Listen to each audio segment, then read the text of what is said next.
Hey guys, it's Faye, and I thought I'd share some of my thoughts on the games shown off at Nintendo's Treehouse live presentation event from E3 this year. I'm always amazed that Nintendo actually shows off their games for roughly 6 hours a day for 2 days.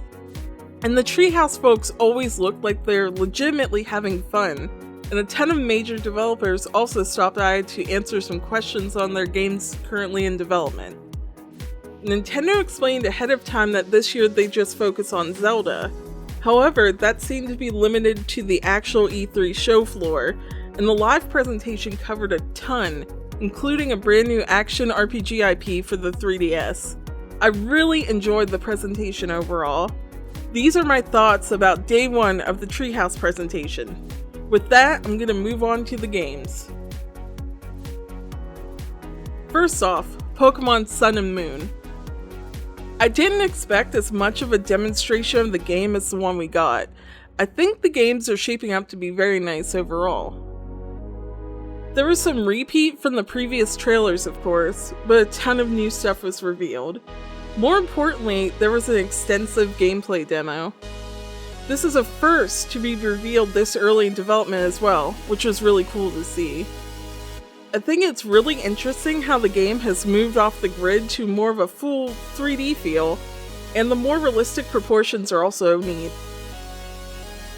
Trainers you fight in battle also appear behind the Pokemon, and they have really natural animations. This level of detail really adds to the battle screen.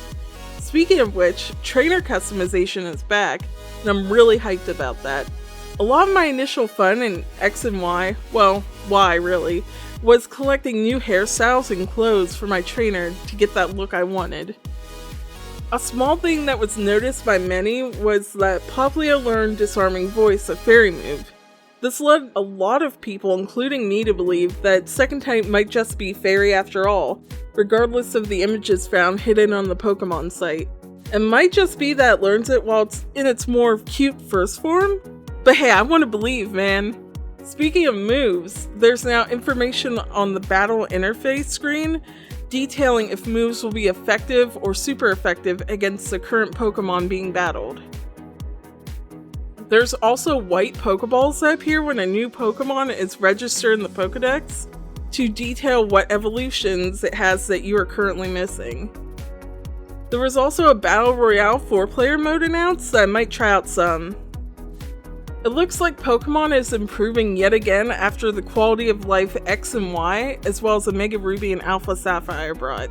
I'm really looking forward to exploring Alola, and it looks like a really cool region so far.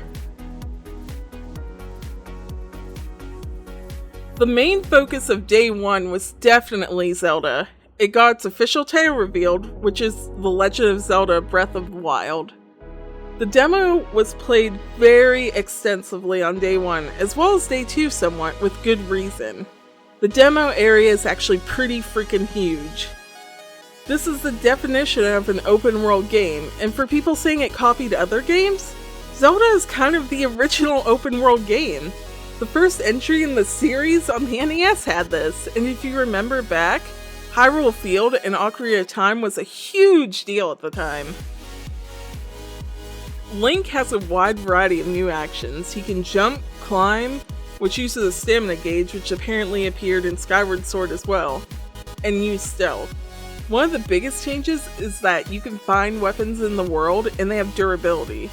There's not just swords, there's weapons like axes, and even skeletal arms that keep moving and have a penchant for trying to grab Link's butt.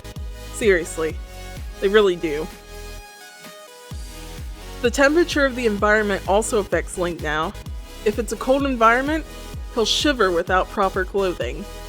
There's no more hearts in the grass, instead there's a wide variety of food items to heal with, and better cooked meals restore more health.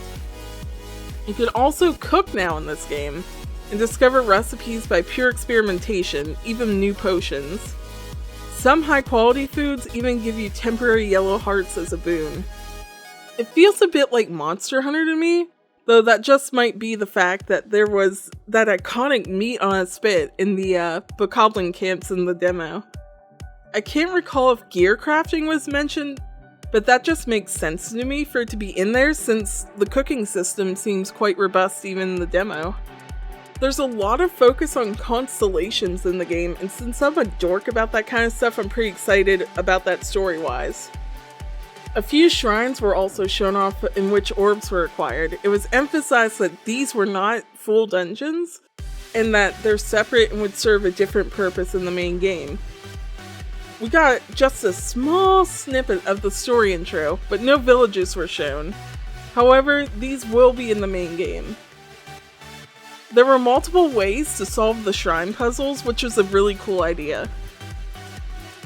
Not just the dungeons and shrines use your mind, however. The open field of Hyrule is now super interactive. The direction in which you chop trees with an axe actually matters. The fact that you could even cut down trees is nifty. You can interact with the world pretty much however you please. Fire arrows and sticks set vegetation on fire. You could push boulders on enemies. You could paraglide in and make drop attacks from a higher vantage point. You can make a line of fire barrels for fun, and use a stick on fire as the fuse to blow them all up. This is a definite departure from what I've currently seen of the series as a Zelda fan, and I really like the direction it's going in. I could see it having a ton of replay value, and it also adds that nice sandbox value of making small goals for yourself in addition to the main story. You could take out a hard enemy in the field, discover a new recipe, or find new gear. Honestly, I feel like this is the natural next evolution of the Zelda series. It reminds me of when the series first went to 3D with Ocarina of Time. I'd be remiss to not mention the best part of the Treehouse presentation on the first day on Breath of the Wild, and that's Chico.